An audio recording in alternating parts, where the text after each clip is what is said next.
دیکھیے آج عدنان صاحب دو اہم کیسز تھے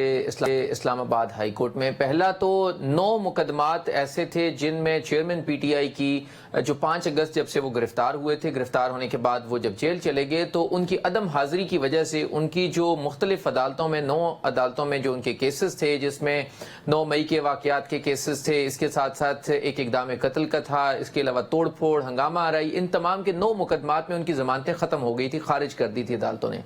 تو ان کے وکیل نے چیلنج کیا اسلام آباد ہائی کورٹ میں ان درخواستوں کو اور یہ کہا کہ عدم حاضری کی بنیاد کے اوپر ان کی یہ ضمانت کی درخواستیں مسترد نہیں کی جا سکتی تھی۔ تو اس پہ آج اسلام آباد ہائی کورٹ نے ایک آرڈر پاس کیا اور وہ تمام 9 مقدمات جس میں ان کی پہلے سے ضمانت تھی گرفتار ہونے سے پہلے، اس کو ریمانڈ کر دیا متعلقہ ٹرائل کورٹس میں، اور یہ کہا کہ جو ٹرائل کورٹس ہیں جس میں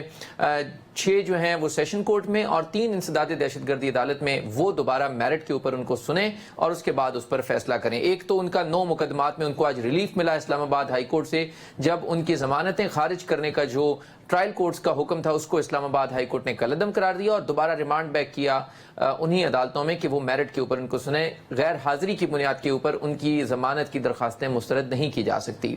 دوسرا جو معاملہ تھا وہ تھا سائفر کیس، جو سب سے اہم ہے، اور سائفر کیس میں ان کو ریلیف نہیں مل سکا کیونکہ انہوں نے ضمانت کی درخواست دے رکھی تھی، اور اس ضمانت کے مقدمے سے پہلے ایف آئی اے نے ایک نئی درخواست دے دی اور یہ کہا کہ یہ مقدمہ بہت حساس نوعیت کا ہے، لہٰذا اس میں جو ضمانت کی درخواست ہے اس پر سماعت جو ہے وہ ان کیمرہ کر دی جائے، تمام غیر متعلقہ افراد کو عدالت سے نکال دیا جائے اور کھلی عدالت میں اس مقدمے کی سماعت نہ کی جائے۔ میں ذرا نصرت صاحب کو بھی، نصرت اپنے نے میرا ایک سوال، یہ جو انہوں نے بات کی، آپ کو یاد ہوگا کہ آپ یہ بات کر چکے ہیں، شاید پچھلے ہفتے یہ بات آپ نے کی تھی کہ اگر یہ ان کیمرہ ہو گیا، اب دیکھیں ایف آئی نے یہ وہ کر بھی دیا کہ اس کو ان کیمرہ کیا جائے، لیکن اس میں ابھی عامر آپ تو یہ بتا رہے ہیں کہ ایف آئی اے نے درخواست کی، لیکن اس پہ آج عزت مآب جج صاحب نے ابھی تک فیصلہ تو نہیں سنایا نا؟ صاحب ایکسپیکٹڈ تھا کہ شاید فیصلہ سنا دیا جائے گا، لیکن ہم نے کورٹ سے چیک کیا تو امکان ہے کہ آئندہ 2 روز میں اس پر فیصلہ سنایا جا سکتا ہے۔ لیکن آج کی جو عدالتی پروسیڈنگز تھی اس میں ایف آئی اے نے بڑی حد تک یہ کنونس کرنے کی کوشش کی عدالت کو کہ یہ بہت حساس مقدمہ ہے، اس میں نہ صرف ملک کے اہم معلومات سے متعلق کیونکہ ریکارڈ سامنے آئے گا، اور اس کے ساتھ ساتھ کچھ دیگر ممالک کے ساتھ تعلقات بھی داؤ پر لگنے کا خدشہ ہے اگر یہ پبلک لیول کے اوپر اس کی پروسیڈنگز ہوتی ہیں۔ ایک بات بتائیے کہ یہ جو ایف آئی اے کے وکیل ہیں، کیا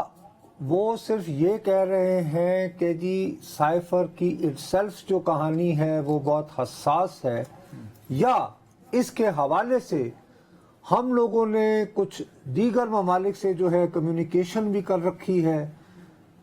جس کی شاید حوالہ جو ہے وہ موجود ہے، چونکہ یہ تو ان کیمرہ ابھی تک کارروائی ہوئی ہے، وہ اسے پبلک نہیں کرنا چاہ رہے؟ یہ 2 چیزوں میں مجھے ذرا تھوڑا سا کنفیوژن اس میں ایسا ہے کہ کیونکہ سائفر کا آنا بیرون ملک سے اور اس کے بعد یہاں پر اس میں وزارت خارجہ میں اور ملک کی جو ریاست کے تمام اہم دفاتر ہیں وہاں پر کمیونیکیشن، خط و کتابت، اس کا ریکارڈ، پھر ریکارڈ کا غائب ہونا، یہ تمام تر وہ معلومات ہے جو اب تک ایف آئی اے نے انویسٹیگیٹ کی ہے اور اس کو چالان کی صورت میں ٹرائل کورٹ میں جمع کروایا ہے۔ اس میں یہ بتایا ہے کہ جو تمام تر یہ اس کارروائی میں سامنے آنے والی چیزیں ہیں وہ حساس نوعیت کی ہیں، اور اس سے نہ صرف پاکستان کے جو انٹرنل ہمارا آرگنائزیشنل سٹرکچر ہے وہ بھی ایکسپوز ہونے کا خطرہ ہے، بلکہ جو دیگر ممالک ہیں ان کے ساتھ بھی تعلقات خراب ہو سکتے ہیں، لہٰذا اس تمام معلومات کو خفیہ رکھا جائے اور ان کیمرہ رکھا جائے۔ عامر میں تھوڑا سا ایک بات سے میں ایگری کر سکتا ہوں ایف آئی اے کے وکیل سے، دیکھیے جو سائفر جو ہے وہ تو کوڈڈ لینگویج میں آتا ہے نا، تو بنیادی بات یہ ہے کہ اگر اس کو اوپن، لیکن میں ابھی تک یہ سمجھ نہیں پایا، یہ جو اس میں چیز ہے نہیں ابھی میں جو بات میں سمجھ نہیں پا رہا ہوں نا، میں عامر کو اس لیے میں زیادہ اس پہ، کیونکہ میں جیسے بار بار اس پروگرام میں عامر میں کہتا رہتا ہوں، اور آپ کو یاد ہوگا لاسٹ ٹائم بھی میرا جو آپ کے ساتھ انٹریکشن ہوا تھا، میں نے آپ سے یہ کنفرمیشن چاہی تھی کہ میری دانش میں اس وقت اسلام آباد ہائی کورٹ میں جتنے بھی کیسز چیئرمین تحریک انصاف کے خلاف ہیں ان میں سب سے زیادہ سنگین جو ہے وہ یہ مسئلہ ہے، یہ سائفر والا۔ اب میں اس میں صرف یہ سمجھنا چاہ رہا ہوں کہ ایف آئی اے جو بات کر رہا ہے مسئلہ تو ابھی ضمانت کا ہے، تو ضمانت کے لیے وہ ان کیمرہ کی کیوں درخواست کر رہے ہیں؟ وہ یہ کہہ سکتے ہیں کہ جی ضمانت کے لیے نہیں، میرے خیال میں پروسیڈنگز کا کہہ رہے ہیں۔ نہیں بھیا،